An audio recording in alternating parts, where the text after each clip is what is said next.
Hola a todos y todas, somos Nadie Afuera, un podcast hecho por militantes y laburantes al servicio de todos aquellos que necesiten una trinchera de lucha. Hoy estamos grabando nuestro episodio número 11 de una segunda temporada en FM La Tribu. Tenemos nueva casa ahí, estamos probando, conociendo a los compañeros, las compañeras, las instalaciones impecables, hay que decirlo. Y tenemos redes, ¿no? Tenemos redes sociales. Nuestras redes son Instagram, TikTok y YouTube. Y nos pueden encontrar como Nadie Afuera Podcast. ¿Y dónde nos escuchan? Nos pueden escuchar en YouTube y nos pueden escuchar también en Spotify. Acuérdense de reenviar ahí, ¿no? Me gusta los episodios. Estoy escuchando voces. Parece que está Jonah.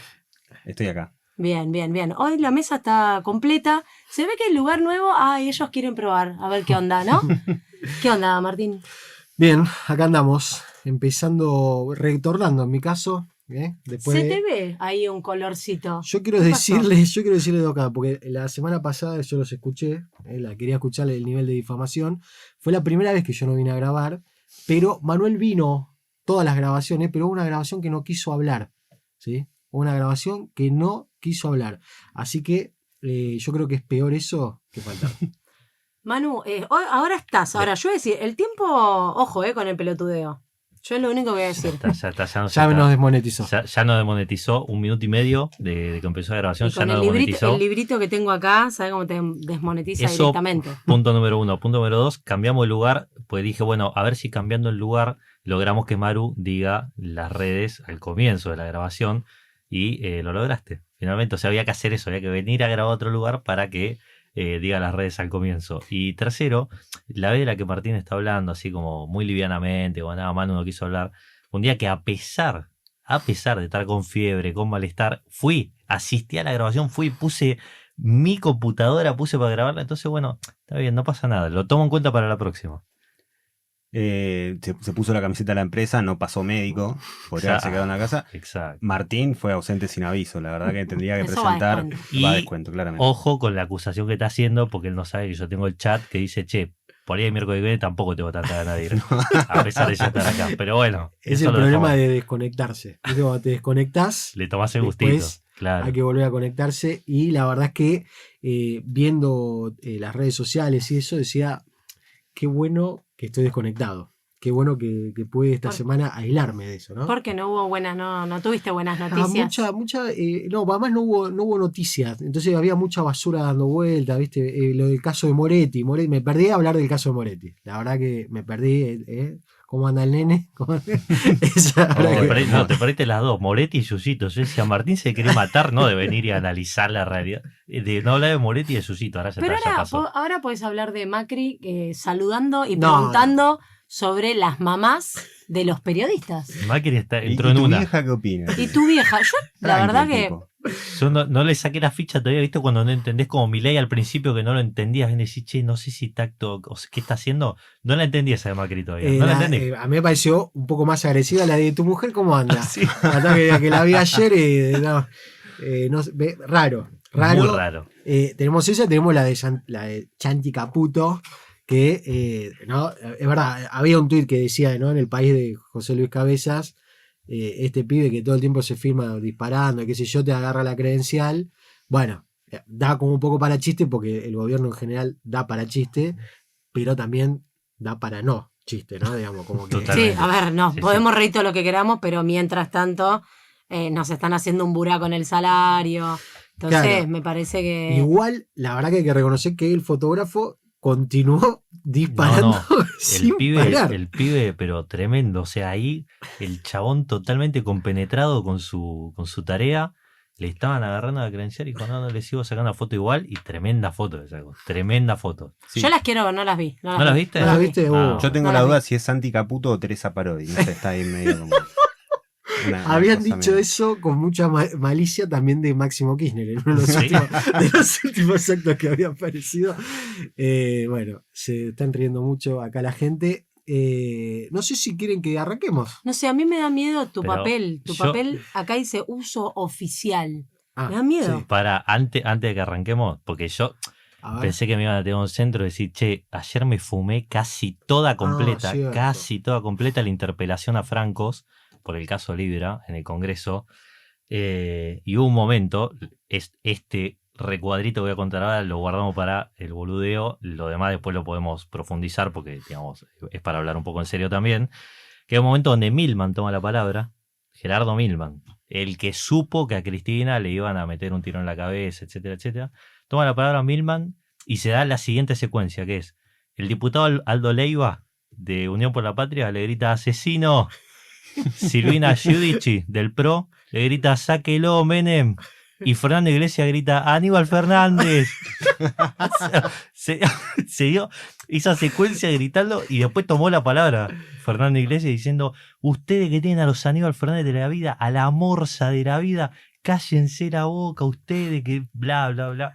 Bueno, una situación totalmente ya no desopilante, sino ya bizarra directamente. Sí, está pasando mucho eso porque la verdad que la exposición de Francos fue también una toma de pelo como la de hoy a la mañana de Adorni diciendo que era para ver cómo había quedado la foto. Bueno, siempre esto, ¿no? Como que por un lado da un poco de gracia y por otro lado da un poco de escalofrío. Yo presiento que Jonah quiere decir algo.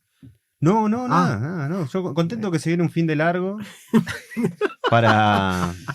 No, con que se viene, viste, el primer día del día del trabajador. Fin de largo. Hay que descansar. En este contexto, en este país, si no aprovechás cada segundito para poder descansar un poco, estás frito. Mal. No tengo la suerte de viajar como acá el compañero, pero por lo menos uno descansa. Sí, podés viajar, tomate el Sarmiento. Escuchame, viajá, lo hacé de lado a lado. El compañero se toma el San Martín. Claro, San Martín, Sarmiento, Roca, elegí el que quieras. El 115 para ir hasta Soldati a ver a mis viejos. Claro, viajar, el que no, es porque no quiere, el que no viaja. Bueno, vamos a comenzar porque ya comimos 7 minutos de aire y queda poco. Así que nada, mañana estamos grabando esto, como decíamos, un miércoles 30 y mañana va a ser un nuevo 1 de mayo. Y me parece que ahora Maru nos va a contar un poco la parte más histórica de este evento y de por qué se conmemora un 1 de mayo. Me parece bastante significativo que en el lugar donde sucedieron los hechos no se conmemora el 1 de mayo, ¿no? La importancia de cómo se elabora la historia de los distintos países.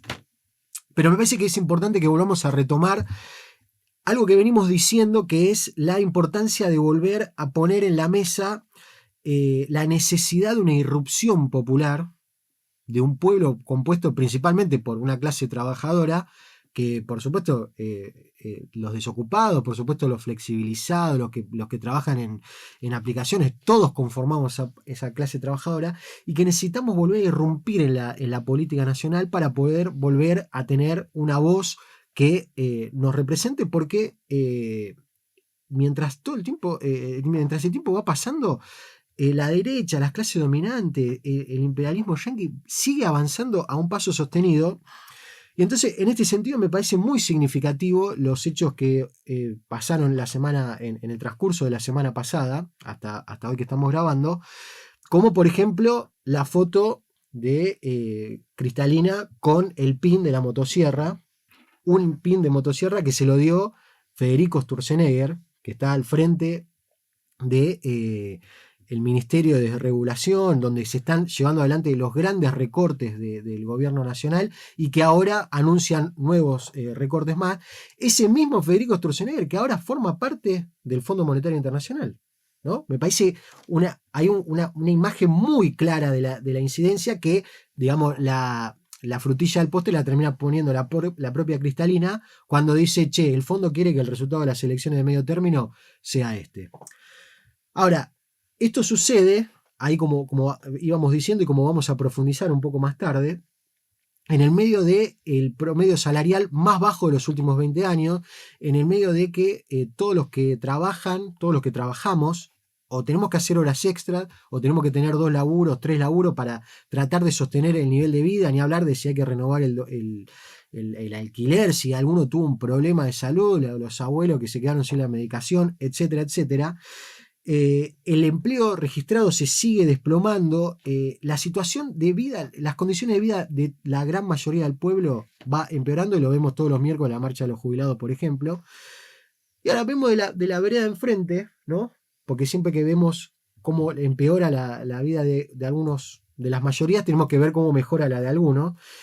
Y nos enteramos que Vista Energy, que es una empresa de capitales mexicanos, privada, dedicada a la producción de petróleo, se queda con una de las partes más importantes de producción de vaca muerta, comprándosela a Petronas, que no va a ser la planta de licuefacción ni en Bahía Blanca, ni en Río Negro, ni en ningún lado. Van a poner un barco, no va a haber empleo nacional y se van a seguir llevando nuestros recursos naturales. Bueno, Vista Energy compra esa parte de vaca muerta. ¿Quién está al frente de Vista Energy? Porque siempre en nuestro país hay un poquito de tragedia y un poquito de farsa.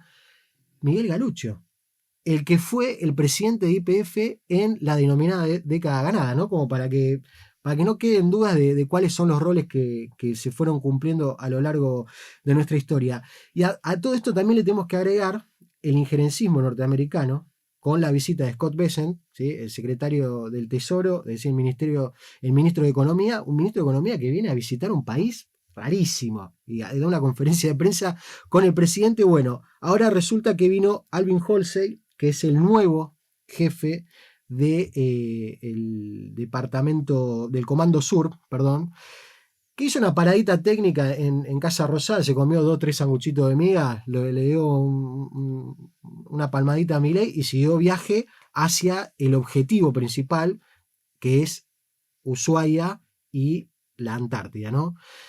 En ese sentido, después vamos a ver si entra, porque hay una línea que une esta circunstancia de cuál es el rol de Estados Unidos en ese lugar, en ese punto tan importante de nuestro país. Y entonces digo, mientras estamos empezando a vivir todos cada vez peor y mientras unos pocos se van repartiendo la torta y mientras los yanquis siguen avanzando e influyendo en nuestra política, eso, me parece que importante, Maru, ahora que vos hagas este repaso, teniendo en cuenta que es totalmente necesario que la clase obrera vuelva a irrumpir en el panorama político argentino y que vuelva a poner un límite, ¿sí? Así como fue la jornada laboral en su momento, que fue un límite, decía a los dueños del capital, decir, muchachos, basta, se terminó, por lo menos queremos una jornada de trabajo regulada. Bueno, creo que ese es una de las cosas más importantes que tenemos que tener en cuenta de cara a este 1 de mayo. Bien, en ese sentido me parece que está bueno también retomar un poco ahí, vos estás hablando claramente Fondo Monetario Internacional, venta de nuestros recursos naturales, etcétera, claras muestras, digamos, de lo que es la dependencia en la Argentina y, en definitiva, una nueva muestra de la vigencia que tiene la época del imperialismo para pensarlo en términos internacionales y las relaciones, digamos, sociales, ¿no?, que se dan dentro de la Argentina y en general. Y en ese sentido también hay que pensar cómo surge el 1 de mayo y en qué momento histórico, ¿sí? Estamos hablando de un 1 de mayo, ¿sí?, de 1889, que la Segunda Internacional, reunida en París, define, ¿sí?, que el 1 de mayo va a ser el Día del Trabajador en relación a los obreros ejecutados en Estados Unidos a partir de una protesta en Chicago. ¿Por qué digo que es importante pensarlo en términos históricos? Porque, ¿qué está pasando en 1880 internacionalmente? Bueno, el surgimiento de una nueva fase dentro de lo que es el capitalismo, que tiene que ver con la recomposición del capital a partir de una nueva fase que es el imperialismo. ¿Por qué digo esto? Porque efectivamente, digamos, la crisis que había sufrido el capitalismo décadas anteriores habían dejado condiciones laborales muy paupérrimas para los y las trabajadoras, viniendo claramente de la época de oro, ¿sí?, del capitalismo. Entonces, me parece que es importante tener en cuenta de dónde aparece este 1 de mayo y esta celebración internacional. Ahora, ¿qué es lo que pasa en 1886 que lleva a esta definición de transformar el 1 de mayo, el Día de los Trabajadores? Lo que va a aparecer es que la Federación del Trabajo americana en Estados Unidos había llamado a una huelga, ¿sí?, por el tema de la jornada laboral de las 8 horas. En Chicago se va a llevar adelante una manifestación va a explotar una bomba y en medio de todo ese caos van a detener a los principales referentes de esa manifestación, acusándolos de haber puesto ellos la bomba para lastimar a policías, etc. ¿Cuál es el saldo de esto? 7 obreros sentenciados a muerte, o sea, un poquito nomás, como para que te veas también y pienses cuál es el nivel de castigo, ¿no? Y 1 detenido, digamos, a 15 años de cárcel. Ahora, eso es una sanción claramente para esa clase trabajadora que lo que venía exigiendo era un freno a la explotación obrera, básicamente. Ahora, ¿qué pasa? ¿Cómo repercute esto en la Argentina? Nosotros tenemos que situar a la Argentina en la máxima expresión del modelo agroexportador. Primeros años, digamos, de construcción del Estado Nacional. Eso es clave para comprender qué es lo que pasa. Sí, son estos años que tanto rememora Milei diciendo la Argentina potencia potencia mundial con el PBI más alto del mundo, etcétera, ¿no?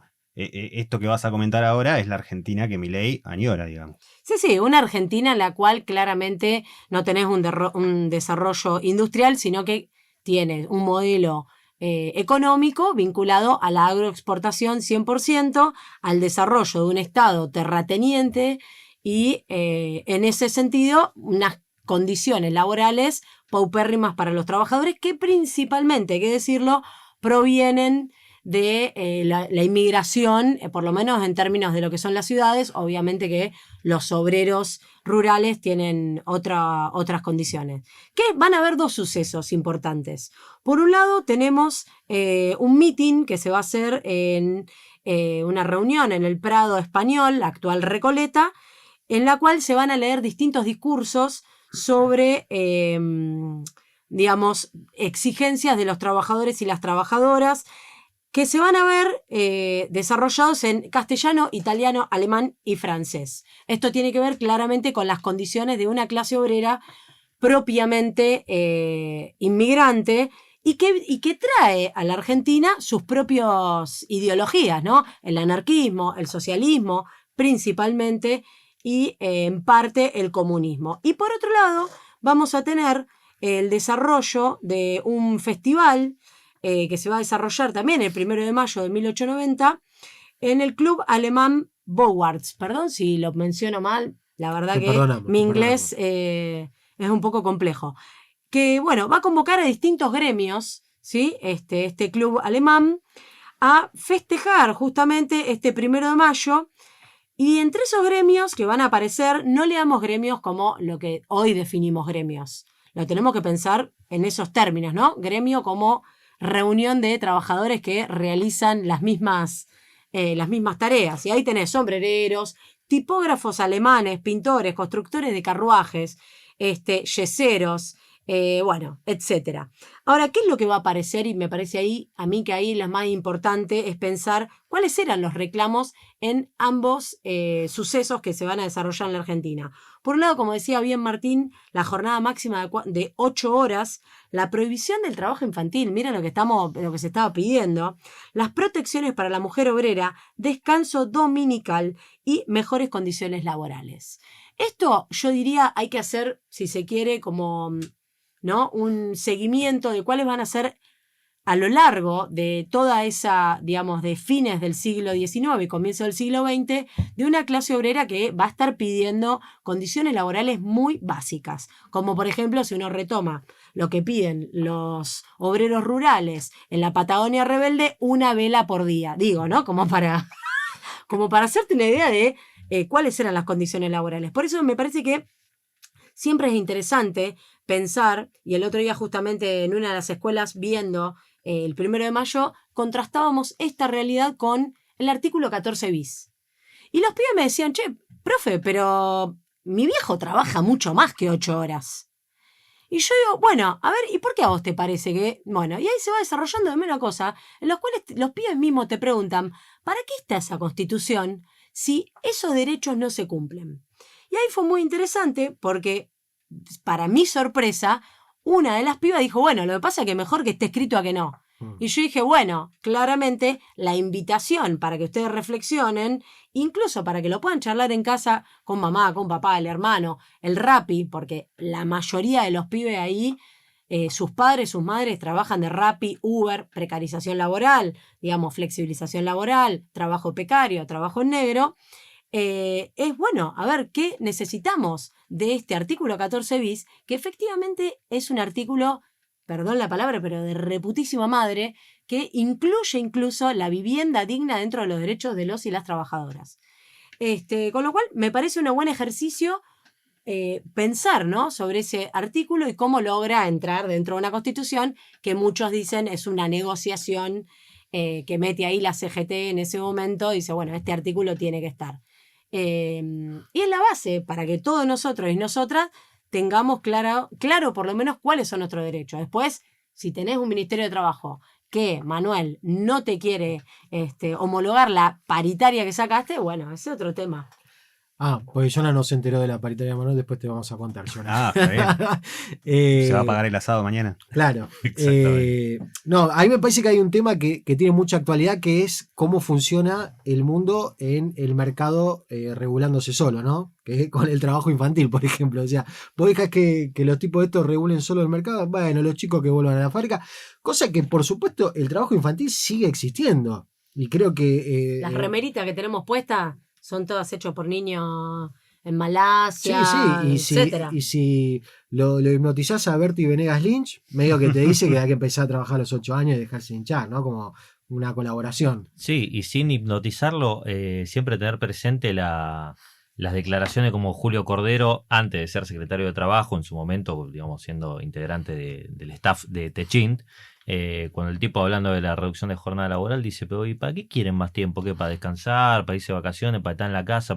O sea, esa cosa de deshumanizar también al trabajador, me parece que está presente en todas esas políticas, y que estas reivindicaciones también van de la mano con esas cosas, decir, bueno, ampliar los derechos y ampliar el horizonte de posibilidades, que puedo decir, bueno, esto de tener una jornada laboral máxima. O sea, realmente no sé hoy en los gremios, o en las áreas, los sectores de trabajo, en cuántas se cumple una jornada laboral de 8 horas, de lunes a viernes, digo, con lo que implica con el estar conectado después de hora, que te escribe el jefe a las 10, 11 de la noche por la hiperconectividad, etcétera, etcétera, como para ponerlo sobre un punto nomás, digamos.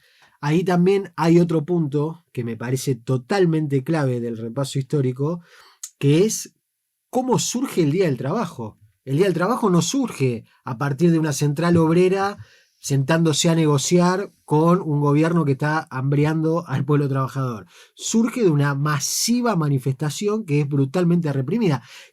Me parece muy significativo, por eso no me parece nada menor en qué momento y en qué institución se termina determinando el Día Internacional del Trabajo, cosa que está totalmente tapada, ¿no? Me parece del repaso eso. Sí, vos estás refiriéndote a la Segunda Internacional. Sí. Bueno, claramente, me parece que no es menor también, y por eso traje hoy el Manifiesto Comunista, que tenía como intención leer alguna parte, pero me parece que también es interesante poder pensar justamente esto. Nosotros hoy asistimos a una situación en la cual la mayoría de los sindicatos grosos lavan muchas situaciones de lo que está pasando en la clase obrera. Cada vez vemos cómo la cantidad de trabajadores registrados son cada vez menores. Y es un avance en términos de discusión ideológica e incluso una pretensión porque ya lo sabemos y ya lo dijeron, de una reforma laboral que va a avanzar sobre los derechos. Pero ahí hay una base que a mí me parece interesante incluso para discutir, no sé si acá, pero sí, que es una discusión que aparece, esto de, pero ¿sabes qué pasa? De ese trabajador que vos estás hablando, ese trabajador que trae una fábrica, que ya no existe. Es un trabajador que en la izquierda nada más se le ocurre que existe. Bueno, yo me pregunto cómo se harán entonces, ¿no? Las heladeras. Sí, está bien, obviamente tenés la automatización del proceso productivo e industrial, etcétera, pero eso no significa que haya cambiado el generador de la plusvalía, obviamente para los marxistas. El resto sigue viendo cómo carajo explica de dónde sale el valor, porque el resto, las teorías económicas, bueno, no sé, de la riqueza, de la circulación, bueno, no. Y es una discusión para mí que vuelve a poner en foco cuál es el actor, ¿sí?, para la transformación. ¿Y por qué nosotros seguimos sosteniendo que es fundamental la recuperación de los gremios y sindicatos para las fuerzas populares, para los sectores, para los y las trabajadoras, para la democracia obrera, como se supo conocer en los 70 y como la hemos conocido el clasismo combativo en la Argentina? Digo, no es una pavada. Cuando alguien te contesta, bueno, pero ese trabajador ya no existe, es porque en definitiva está pensando que ahora no hay, es posmoderno, básicamente. No, pero además de eso, el tema es que se está admitiendo que la búsqueda que hace las clases dominantes de eliminar esa clase obrera va a ser definitiva, digamos, va a triunfar en la desaparición de la clase obrera. Hay muchísimas ramas del trabajo hoy en día donde los mismos laburantes se comen esta idea del freelance, de, bueno, yo manejo, yo soy mi propio jefe, yo decido con quién trabajo, con quién no, qué hago, qué no. El problema es que eso lleva a una negociación individual donde vas a tener seguramente laburantes que les va bien, pero vas a tener una gran parte a las que le va a ir muy mal laburando de esa manera, el freelance, etcétera. Bueno, toda esta idea, ¿no?, de los trabajos por aplicaciones, donde es uno trabajando por su cuenta y en la teoría la aplicación es un intermediario solamente. Bueno, no es un intermediario, porque ahí hay una relación de trabajo encubierta, porque hay derechos que no están garantizados. Y después, algo que me parece interesante que estuvo dando vueltas estos días fue, bueno, el valor del trabajo hoy en día, ¿no? De cuánto se está pagando. Bueno, hay muchas dando vuelta por redes sociales estos últimos días, me pareció muy interesante verlo. Esta discusión, ¿no? Donde había una mina que decía, no, yo quise contratar a alguien para que cuide a mi vieja, y no me aceptó porque yo la quise poner en blanco, y si yo la ponía en blanco le sacaban el plan social y no le rendía. Como una crítica a esta otra mujer que no aceptó el trabajo. Claro, el problema es que la intención de pago, estamos yendo a algo muy chiquito, ¿no? Pero la intención del pago por ese trabajo claramente no te permite vivir. Porque vos necesitas que te paguen eso y además que te banquen con un plan social. Es un poco, no sé si lo dijimos al aire, a la otra vuelta, ¿no? Esta idea del salario básico universal, que termina generando, para mí, este problema de creer que, bueno, vos tenés un apoyo de parte del Estado que te va a dar una cierta cantidad de guita, y entonces, claro, le solucionaste el problema a un montón de empresarios que te van a como complementar esa otra plata solamente para que llegues a sobrevivir. Bueno, y las condiciones van a ser paupérrimas. Nada, ofertas laborales que están dando vuelta, y estas son más claras, porque son ya empresas, no algo chiquito a nivel familiar de contratar a alguien para que cuide a tu vieja, sino empresas que te ofrecen trabajo 8 horas de lunes a viernes por 500.000 pesos. Digo, te alcanza para pagar los bondi, que ahora van a aumentar, para comer algo, hasta ahí nomás, y para de contar. Si tenés que alquilar, no podés vivir directamente. Sí, también está muy presente, me parece, ahora en este gobierno se nota, se ve de manera muy clara, por lo brutales que son, que es algo que hemos también remarcado muchas veces, esto de cómo se apropian de instrumentos que, digamos, la clase trabajadora tendría que utilizar para su beneficio o para su propio bienestar, y ellos no solo toman ese espacio que la clase trabajadora o los sindicatos, etcétera, dejan, sino que avanzan hasta el punto de destruirlo, porque una de las cosas que pensaba recién con lo que decía Jonah, de la idea de autosustentarse, soy el emprendedor, soy mi propio jefe, es que también se va rompiendo, por ejemplo, el sistema previsional del país directamente, porque deja de haber trabajadores registrados que aportan, cada vez menos gente se puede jubilar, y todos los trabajadores que ahora se ven como su propio jefe, bla, bla, bla, bla, y trabajo con quien quiero, no están pensando en que dentro de 30, 40 o 50 años, y si son pendejos que recién empiezan, se van a tener que jubilar y no van a haber hecho aportes nunca en su vida. Entonces digo, como el mercado, el modelo de mercado de trabajo en el país te define también el sistema previsional que vas a tener y cómo ellos avanzan sobre esas dos cuestiones. Y también, respecto a lo del salario, esta semana se reunió el Consejo del Salario, donde están las centrales obreras, representantes de las cúpulas sindicales también, y el gobierno que supuestamente no tiene que meter cuchara ahí, digamos, solamente tiene que estar como árbitro.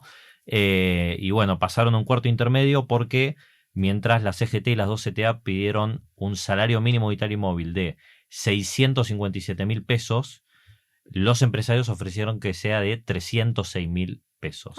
Está ahí el número, ahí, Por un eso, poquito sí. de diferencia nomás. Primero que está cerca y segundo que son los números de lo que hablábamos recién, es decir, bueno, directamente rozando ya la esclavitud porque ya es simbólico, es decir, bueno, un alquiler cualquiera son 400, 500.000 pesos, ellos te ofrecen un salario mínimo de 306.000 pesos. Una vela por día les van a dar. Claro, una vela por día. Y lo digo como herramienta para volver a levantar lo que hablamos hace 2 episodios, que fue el salario mínimo vital y móvil que utilizan los aceiteros para discutir su paritaria y que ahora tienen un sueldo básico de 1.700.000 pesos. Bueno, ellos, los aceiteros que se organizaron, que lo tomaron, que luchan, etcétera, etcétera, etcétera, llegan a 1.700.000. Los empresarios ofrecen 300.000 pesos. Esas son como los dos extremos de la realidad salarial o un salario básico que vemos hoy. Sí, a eso sumale, yo creo que el gobierno va a mediar, va a buscar un punto intermedio y entre 676.000 y 306.000 seguramente cierre en 315. Sí. Claro, Seguramente. pues ellos los números, viste que no se llevan bien con los números, entonces de repente un número a vos te da la pobreza, un 30%, la pobreza está en 10, epa. Pero bueno, ahí. Aceiteros, además, porque todo tiene que ver con todo, para hacer el reclamo pone por delante el artículo 14 bis. Que dice, Claro. che, es un derecho constitucional que estamos tratando de ejercer, no es que estamos inventando una legislación que no tiene nada que ver con nada. Bueno, hoy fue la marcha por el Día del Trabajador y la Trabajadora bajo el lema El trabajo es sagrado, ¿no? Que dice el comunicado de la CGT, donde también se manifiestan que están preocupados y alertas. ante Qué un bueno, gobierno- boludo. Me quedo re tranquila que la CGT Menos mal. esté. Menos mal que están preocupados y alerta. Estado de alerta y movilización, Sí, ¿no? sí, sí. Aparte están sumamente parados en la realidad. ¿No? ¿Vieron las declaraciones de Andrés Rodríguez? No. Dijo, como en los 70, ni yanquis ni marxistas peronistas.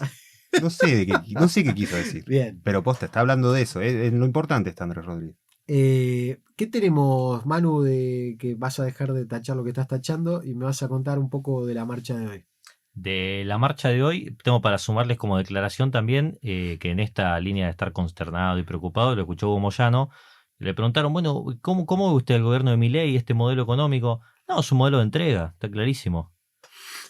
Punto. Modelo de Fin, diría entrega. Adorno. Y decís, bueno, Fin. ¿y entonces, Huguito? ¿Y entonces qué hacemos? Che, perdón, sí. ¿alguien sabe algo que nombrás a Hugo Un habeas Moyano? corpus para- Un habeas corpus por Pablo Moyano, porque no renunció a la CGT y no. Yo le voy a pedir que la Serenísima, que viste que Arcor compró la Serenísima ahora, Sí. vamos a hablar con Pagani para que ponga la cara de Pablo, los sachets de leche. Buscado. Missing Buscado. Children. Missing Children. No, hoy estuvo la marcha de la CGT, al mismo tiempo, un poquito más tarde, empezó la de los jubilados, confluyeron los dos ahí, como que estaban cerca en el centro, entre el Congreso y Independencia y Lima, que era donde estaba la de la CGT. En ambos casos aplicaron el protocolo antipiquete, en el de jubilados un poco más fuerte, otra vez había 2 jubiladas golpeadas.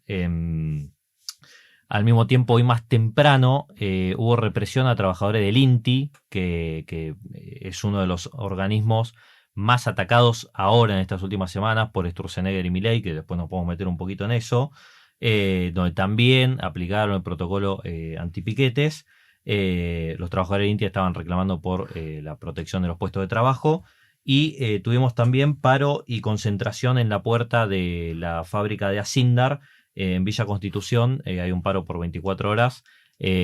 Así que, digamos, fue un día como bastante convulsionado en la previa del Día del Trabajador. Che, y post marcha hubo una cumbre, un cónclave entre la CGT y el gobernador de la provincia de Buenos Aires. Exacto. Me parece que ahí, bueno, parte importante del sindicalismo está decidiendo posicionarse dentro de esta interna que hay entre... Perdón, ahí te hago un punto. Ya habían firmado, ¿no? Cuando salió Movimiento Derecho al Futuro, habían firmado, ¿no? Algunos sindicatos sí. Pensé que la CGT había firmado. Sí, algunas Algunos regionales, sí que- regionales de la ok. CGT firmaron, de la provincia de Buenos Aires. Sí, la última referencia que hay así contundente de la CGT con Kicillof es del 17 de octubre del año pasado. Exacto. Que el acto de la CGT, el orador fue Axel. Sí, sí. Hay algunos que, para mi sorpresa, están por ahí parados un poquito más del lado de Axel, como Furlan, de la UOM. Sí. Yo lo hubiese pensado en otro lado. No así el adjunto del ESMATA, el que era Paco Manrique, que salió a fusilarlo hace un par de semanas Sí. a Kicillof, le tiró con munición gruesa. Pero sí, es interesante esto, ¿no? Se juntaron, estaba Hugo Moyano, estaban las demás partes del triunvirato de la CGT, y también estaban Hugo Yasky, de la CTA-T, y Cachorro Godoy, de la CTA Autónoma, quienes en teoría están en un proceso de reunificación, pero bueno, nada, estas tres patas, digamos, del sindicalismo argentino fueron a reunirse con Axel posterior a la movilización, lo cual, bueno, habla de un posicionamiento dentro de la interna del PJ. Sí, y ahora el 24 de mayo parece que va a estar el lanzamiento oficial del espacio de Axel, este movimiento Derecho al Futuro, y lo harían en la sede UPCN en La Plata, también con presencia de la CGT, etcétera, etcétera. Un lindo gremio. Sí. ¿No? La verdad, muy contentos los compañeros estatales con UPCN. Che, Mario, ¿y vos tenías algo de docentes también respecto de las cuestiones? Sí, ahí hablando un poco de flexibilización laboral y gente que busca trabajos, la docencia en este momento, por lo menos en la capital federal, está asistiendo a una nueva presión por parte de la ministra de Educación, Mercedes Miguel, para ingresar a la nueva reforma educativa que se llama Va Aprende, de la cual estuvimos hablando bastante todo el año pasado. Pero ahora las presiones vienen más por el lado, bueno, a ver, ¿cuántas escuelas tenés vos? Bueno, tenés, a ver, ¿qué rama? ¿Sí? ¿Son 5? Bueno, 3 tienen que entrar. Sí, pero ¿con qué condiciones? No me importa, 3 tienen que entrar. Están desesperados en que las escuelas ingresen a la reforma educativa, una reforma educativa que claramente es precarización laboral y flexibilización laboral para los compañeros docentes, porque pasás a ser un docente de la escuela cumpliendo cualquier función que le pinte al equipo directivo. Si es un equipo directivo coherente, entonces harás tareas coherentes. Si es un equipo directivo facho, harás tareas que le pinten a ese equipo directivo, pero creo que lo más interesante para pensar, incluso en el Día del Trabajador, es digamos, ¿cuál es la tarea de los docentes en términos de el trabajo del educador, ¿no? Y en ese sentido me parece que esta reforma lo que viene es a colocar al trabajador docente en un lugar de mero reproductor de prácticas dentro del aula, que así nomás, que aprende a leer, es que facilitador. Exactamente, el docente facilitador. El problema de eso es que los pibes efectivamente van a recibir títulos que no le van a servir para nada, con lo cual el problema de las universidades se va a resolver porque, ¿sabe qué? No van a haber pibes que puedan entrar. Hay que pensar un poco en la desesperación y ahí la parte política de toda esta situación, porque yo creo que saben que van a perder las elecciones en la capital federal, entonces están desesperados porque, ¿qué pasa? Para hacer un cambio de fondo dentro de lo que sería la escuela secundaria o cualquier cosa, por ejemplo, un cambio curricular, lo tienen que votar en la legislatura porteña. Si ellos pierden la mayoría automática, van a tener que negociar para que le voten esas reformas. No el Va Aprende. El Va Aprende es una reforma hacia el interior que no necesita, digamos, ser votada por la legislatura porteña. Pero, bueno, por lo que están exigiendo, pareciera que hasta el 2027 sí o sí tenemos que entrar en esa reforma, sin garantizar absolutamente ningún tipo de derecho, ni ninguna tranquilidad, pasándose por el centro de ya saben dónde, el estatuto docente, que viene a ser de alguna forma el convenio colectivo de trabajo de los y las trabajadoras de la educación. Con lo cual ahí sí estamos en alerta, no como la CGT que está en alerta tipo un gato, ¿viste? Que se queda durito.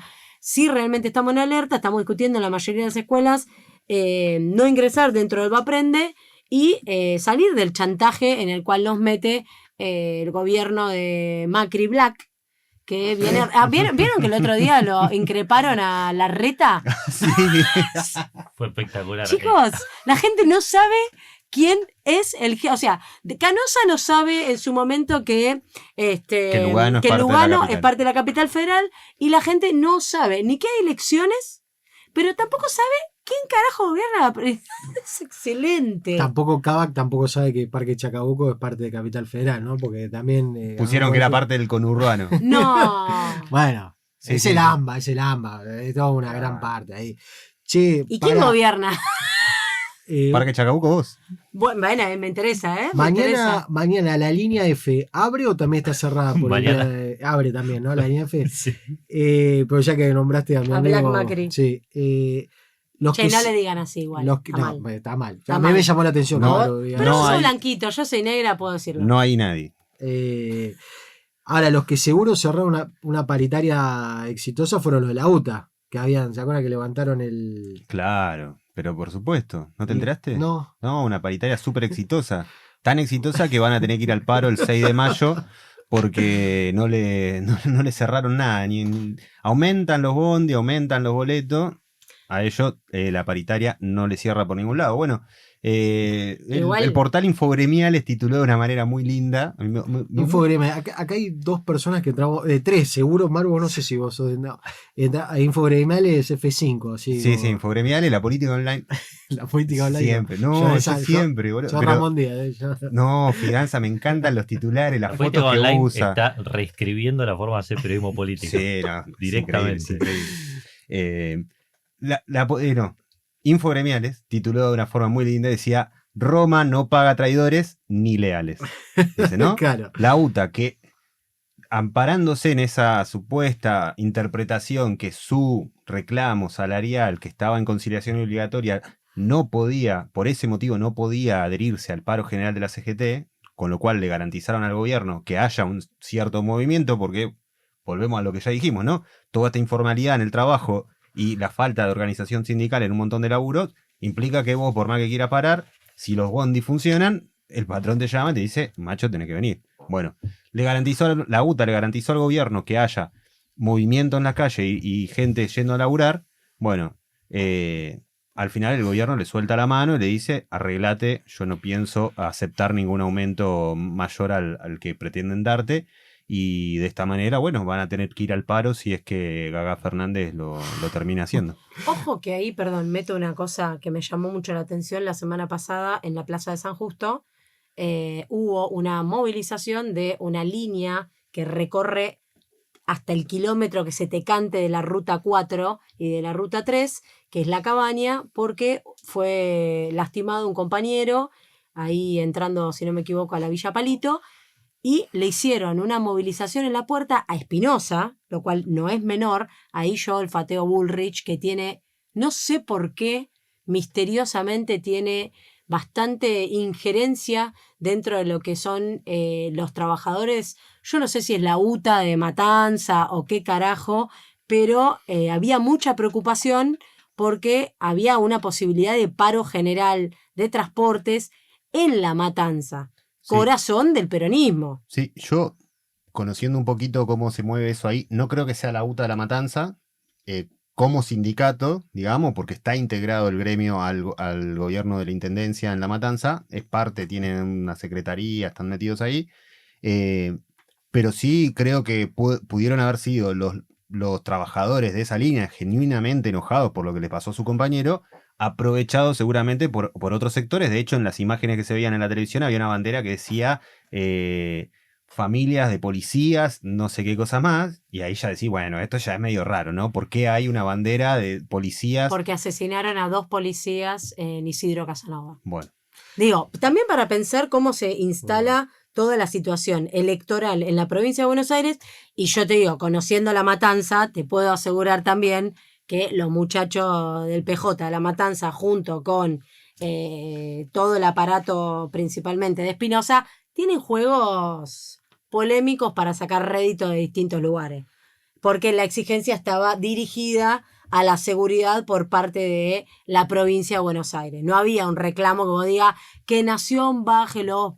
Digo, porque viste Sí, cómo, sí. cómo son. No, como la vez que le pegaron la piña A Bernie. Esa fue la línea Inolvidable. 620. Sí, es la recreación de la tapa de Vulgar Display of Power de coso de Pantera, hermoso. Yo iba a sumar algo respecto de esto de la UTA, porque salió una entrevista reciente a Alberto Pianelli, el secretario general de los metrodelegados, diciendo que, o poniendo sobre la mesa esto de la diferencia entre los gremios que luchan y los que no luchan, porque dice, cuando nosotros comenzamos teníamos un salario más bajo que el de los choferes de colectivo y no sé cuántos años después, ya 15 años después, pongamos, el salario de los choferes de colectivo que recién ingresan es el mismo que de un peón de limpieza en el subte, ¿no? Como diciendo, bueno, esta estrategia de sentarse y negociar y negociar y negociar puede ser que sea beneficiosa para algunas dirigencias, pero evidentemente para el conjunto de los trabajadores no. ¿Hay algo más en este tema? Sí, lo último que me parece importante, salió un comunicado de una mesa sindical que ya hablábamos que se venía conformando, donde están aceiteros, donde está, por ejemplo, ATE, están los compañeros del SUTEF de Tierra del Fuego, un comunicado que llama: la mesa sindical tuvo razón, el gobierno admite que mide mal la inflación. A todos y todas nos deben el 15% por mala praxis, que lo paguen sin demora. Esto es importante, digo, por los gremios que se reúnen ahí, los planteamientos que hacen, y bueno, nada, me parece que hay que seguir mirando ese reagrupamiento a ver cómo sigue moviéndose de cara hacia el futuro. Manuel, ¿hacia dónde vamos ahora? Ahora tenemos algo de calendario electoral en general, como para tenerlo presente, que vamos a tener un super domingo que no va a ser sino el domingo 11 de mayo, donde vamos a tener elecciones en Chaco, elecciones en Salta, elecciones en Jujuy y en San Luis, perdón. En esas 4 provincias vamos a tener elecciones. ¿Por qué lo traigo hoy? Porque la vez pasada charlamos un poco sobre las de Santa Fe. Uh-huh. Y un dato que pasó un poco de largo, y digo, ahora que ya pasó la de Santa Fe y vamos a estar de cara a esas 4 elecciones, es por un lado ver qué pasa con las fuerzas de Milei provinciales, o los acuerdos que haga Milei, o los candidatos que presente, etcétera, etcétera, por un lado, pero por otro lado, también el nivel de participación que haya dentro de las elecciones, y dentro de la participación cuánto hay de voto en blanco, o cuánto hay de voto impugnado, cuánto hay de voto positivo por la distinta fuerza. Digo, para tenerlo como un dato más de el descontento que se puede ir generando, que nosotros lo venimos charlando, y decir, bueno, con el tiempo ya esto de si ahora vuelve a subir la inflación, si el salario no recupera, si se pierden puestos de trabajo, si después de las elecciones sabemos que se va a venir otro tarifazo, etcétera, etcétera. Bueno, todo ese descontento, ¿para qué lado se va a terminar expresando? Entonces vamos a tener elecciones en esas 4 provincias, después el 18 de mayo en la ciudad de Buenos Aires, que probablemente nos metamos un poco más el próximo episodio respecto a eso. Y sobre la provincia de Buenos Aires vamos a meter, o sea, lo dejamos bien para el final, porque es algo que realmente a nosotros no nos importa en general, y además ya nos cansó, que es el tema de la interna entre los sectores ligados a Axel o los sectores ligados a Cristina, que esta semana se suspendieron las PASO en la provincia de Buenos Aires. Era algo muy importante que se tenía que definir. Ya quedaron las fechas para las elecciones legislativas de la provincia, que van a ser en septiembre, y las nacionales van a ser en octubre. Eso me deja tranquila porque tengo tiempo hasta septiembre a ver a quién voto, viste que... Exactamente. Porque yo acá no tengo claro, no tengo muy claro si votarlo a Yona o no. Estoy viendo, pero como no voto acá, la verdad es que no voto acá y voto en la provincia de Buenos Aires, ¿quién te dice? Te observo solamente. Bien, y la otra discusión que hay, en línea con eso que decís, vas a tener más tiempo para estudiarlo, justamente. ¿Por qué? Porque el calendario electoral, que lo define la Junta Electoral, había quedado con las fechas viejas, con la fecha de otro esquema. Entonces eso hay que modificarlo, que es el cierre de alianzas y el cierre de candidatos, ¿sí? Eso el gobierno provincial está proponiendo que sea para junio-julio, para que haya tiempo para imprimir la boleta, etcétera, etcétera, etcétera, hasta septiembre. Bueno, los integrantes de la Cámpora, centralmente de la Cámpora, no se presentaron a la reunión a la que se tenían que presentar, o sea, de la Cámpora Facundo Tinanelli y del seno más de Cristina María Teresa García, no se presentaron directamente, entonces esa modificación no se hizo todavía. Si esa modificación no se hace, estamos en mayo, o sea, ya está empezando mayo, que se tiene que definir para junio o julio. Si no se hace esa modificación, hay que ver qué pasa con las elecciones, porque con el calendario como está ahora no se puede hacer en la fecha que ya fijó Kicillof por decreto. Es todo, digo, es aburrido, es una cosa burocrática, administrativa, pero es para decir hasta dónde se sigue sosteniendo la miseria, o sea, porque la verdad que son actitudes totalmente miserables en el contexto en el que estamos. No, lo interesante, claro, es eso, que estamos todos bárbaros. O sea, no pasa nada. Si total la Argentina está fenomenal, no está gobernada por un tipo del cual ellos lo definen como fascista. Yo no me quiero imaginar realmente, digamos, lo que es esta disputa y esta interna con si enfrente tuvieras a otro, ¿no? Digo, mirá qué unidad que tienen acá. La verdad que dejan mucho que desear. Y lo peor de todo, para mí, es que esa misma actitud tienen en relación a organizar a los compañeros y las compañeras. Porque te proponen que la respuesta son las elecciones, o sea, la respuesta y la resolución es el camino institucional, electoral, no salgas a luchar porque total la gente los votó, pero ellos se matan. O sea, tampoco le ofrecen a esa gente una lista cerrada con un buen programa para enfrentar a Milei. La verdad, nada. Me quedo así, muda. Sí, y por ahora también lo que hay que celebrar de alguna manera es que no sellaron la unidad, la Libertad Avanza y el PRO en la provincia de Buenos Aires, justamente que la siguen discutiendo, porque si esa unidad se sella y estos conflictos siguen abiertos, realmente o sea, ya de por sí la posibilidad de hacer una mala elección, porque en general en las legislativas le va mal al peronismo de hace creo que como 8 años, las últimas 8 elecciones. Pero además de eso, si ellos llegan a cerrar una alianza y estas rispideces siguen hasta el momento de las elecciones, puede ser realmente catastrófico lo de los resultados en la provincia de Buenos Aires. Pero bueno, veremos, hay tiempo. Che, yo meto una simple cuestión como para que la vayamos teniendo para futuras ocasiones, porque esto de la llegada de Halsey, el nuevo jefe del Comando Sur, viene a profundizar una política que en general Estados Unidos, por supuesto que siempre ha tenido, ¿no? De injerencia y de avance sobre las soberanías de los otros países, pero me parece que a partir de la llegada de Donald Trump se ha profundizado mucho esta circunstancia. Y encontré una coincidencia que me parece muy remarcable, donde no nos vamos a meter en profundidad ahora, pero que es que el tuit de la embajada norteamericana respecto al motivo de la llegada de Alvin Halsey coincide totalmente con el discurso de Victoria Villarroel el 2 de abril en el pleno acto de Malvinas, donde hablan de implementar políticas de seguridad que aseguren el continente contra el ingreso de potencias extracontinentales. Es decir, tanto el Departamento de Estado norteamericano como una parte muy importante del oficialismo, pero también de la oposición, están entendiendo que la alianza estratégica principal es con Estados Unidos para poder reasegurar la soberanía nacional, y se está hablando mucho de la seguridad continental.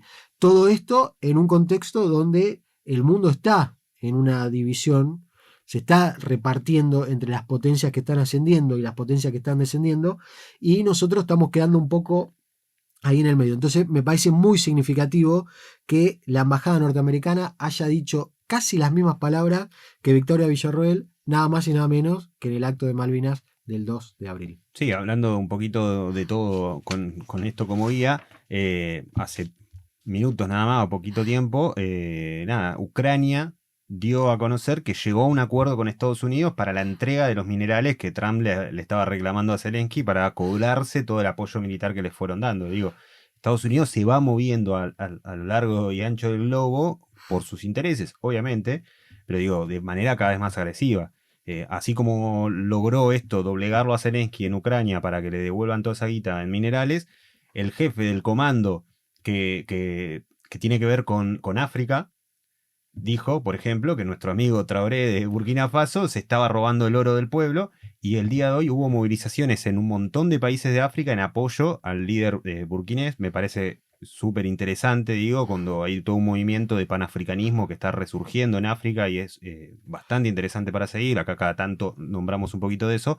Bueno, nada, avanzaron en Ucrania, tiran ahí un palito en África para ver qué es lo que pasa. Bueno, y lo que está pasando en Medio Oriente, ni hablar, ¿no? Bueno, y ahora viene este tipo acá a Ushuaia a garantizar sus intereses, ¿no? Esta idea de las bases chinas, etcétera, toda la vuelta que le dan para, bueno, garantizar sus posicionamientos geopolíticos en la región. ¿Nos vamos? Nos vamos, pero ¿tenemos marudaje o no tenemos marudaje? Tenemos marudaje. Tenemos. Yo vi ahí como que hubo una operación. Hay una pereta, pero como por ahí siempre, tiene otra propuesta. Quirófano. Se escucha. Me intervinieron como Santi Caputo. No me compares a Santi Caputo. Vamos a poner un marudaje que se llama Mártires de Chicago, el tema de una banda punk que se llama Matando Gratis. Bueno, con esto les mandamos un saludo a todos y todas. Espero que les haya gustado este episodio. Recuerden darle like y compartir a todos sus allegados, compañeros de trabajo, ¿por qué no? Les mandamos un saludo y feliz día de trabajador y trabajadora este 1 de mayo. 86. Ya desde el 1 de mayo y en respaldo a los obreros en la